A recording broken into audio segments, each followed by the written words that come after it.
Javier, llevas muchos años en un mundo laboral donde has demostrado con creces tu deontología profesional, laboral, tu honestidad y tus principios y valores. De hecho, en mi opinión, es tu gran valor. Tu gran valor es esa honestidad que todo el mundo reconoce y que valora. Y aparte de eso, veo en ti algo que es una característica que me llama mucho la atención, y es tu gran fortaleza.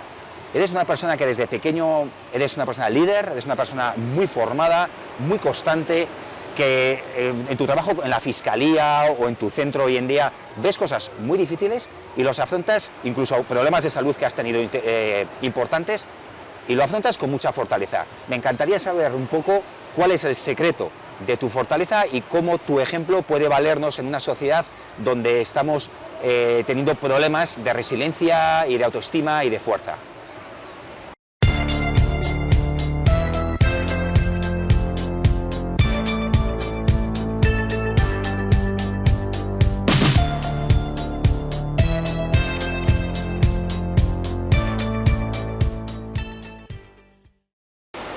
Bueno, yo creo que no soy un ejemplo de nada, pero sí es verdad que soy persistente, es verdad que soy consistente, es verdad que soy una persona muy optimista y muy esperanzada, porque creo que la vida es bellísima y que hay que vivirla con suma intensidad, que hay que apasionarse, que hay que amar, aunque luego ese amor se rompa. No puede uno dejar de amar por si se va a romper.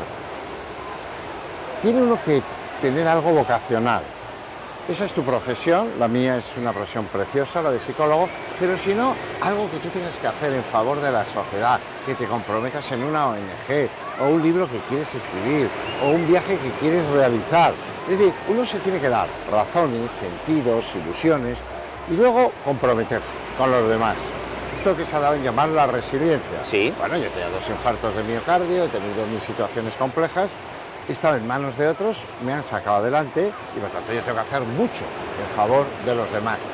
Y en eso estoy, en eso estamos. Sí. Yo he cumplido recientemente 67 años, no me he jubilado. Si la salud me lo permite, nunca me jubilaré, Claro. porque estoy a gusto haciendo lo que tengo que hacer. También en equipo, con otros profesionales, con otra gente, en otros momentos, siendo muy creativo. Oye, pues quiero hablar de eso, de la inteligencia artificial. No, quiero hablar de la dependencia emocional y la violencia de género. Ajá. No, quiero hablar de la inmadurez colectiva. Es decir, uno tiene que ser fonendoscopio de lo que pasa en la sociedad, Sí. y con todo eso ir mejorando la misma. Si uno tiene ese compromiso, si uno sabe lo que quiere hacer, se siente bien y lo hace. Y por lo tanto, el ser persistente, el ser constante, se convierte en un hábito. Es decir, si uno se pone a caminar, Sí. y luego se pone a correr y luego se entrena más, llegará un día que correrá una maratón. Claro. Pero tiene que levantarse del sillón. Esto es igual. Si tú te levantas a las 4:30 todos los días del año, lees, escribes, te resulta al final muy fácil leer, escribir, publicar, hablar, dar una conferencia, pero es porque vas teniendo un gran bagaje de conocimiento, de cultura. ¿Y eso cómo se hace? En el día a día.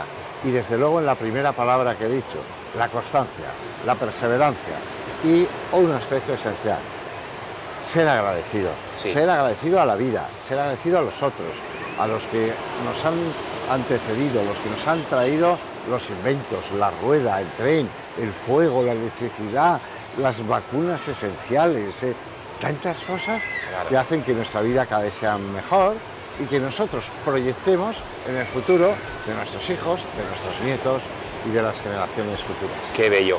Javier, has hablado de una palabra que me gustaría ahondar un poco, creatividad. Sí. Veo que comulgo contigo plenamente que la creatividad es algo que ocurre caminando. Es decir, que no te va a llegar tirado en un sofá, te llega desde la lectura, desde el deporte, desde el ver el sol, desde la imaginación, el saber y el conocer, ¿verdad? Mira, en un mundo donde muchas personas hacen los test, ¿no? Y de pequeño tienen una gran creatividad y luego se va apagando. ¿Cómo inyectarías tú a las personas jóvenes? Bueno, ya lo has comentado un poco, pero ¿cómo inyectaríamos esa creatividad? ¿Cuáles son tus trucos? Yo tengo la impresión de que la creatividad es algo innato Ajá. en el ser humano.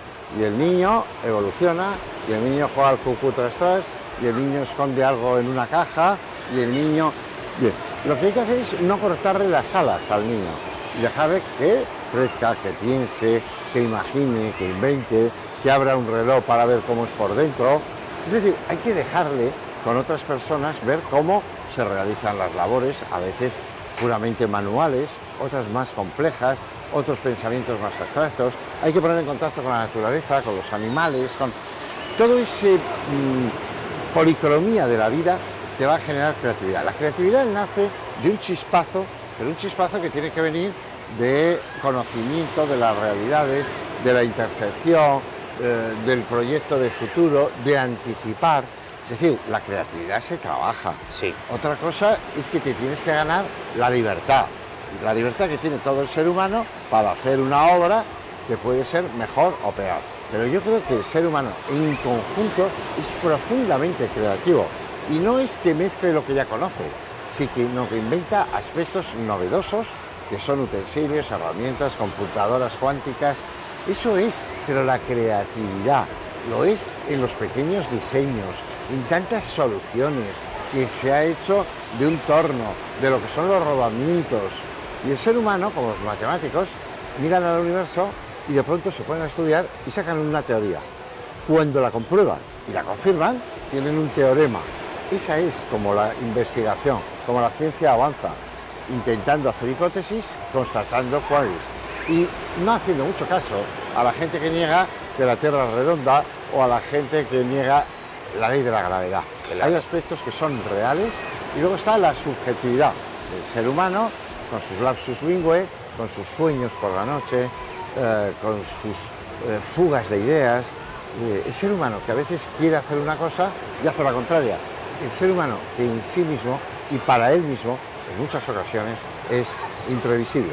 Claro. Entonces, Javier, para terminar este tema de la creatividad, en la educación actual, ¿te parece que podríamos añadir algo o se ha mejorado mucho para seguir despertando no tanto ese hemisferio izquierdo memodístico, sino ese hemisferio más derecho, ¿verdad?, creativo? Hoy en día están las cosas mejor que en la educación que yo, por ejemplo, recibí que era más memodística.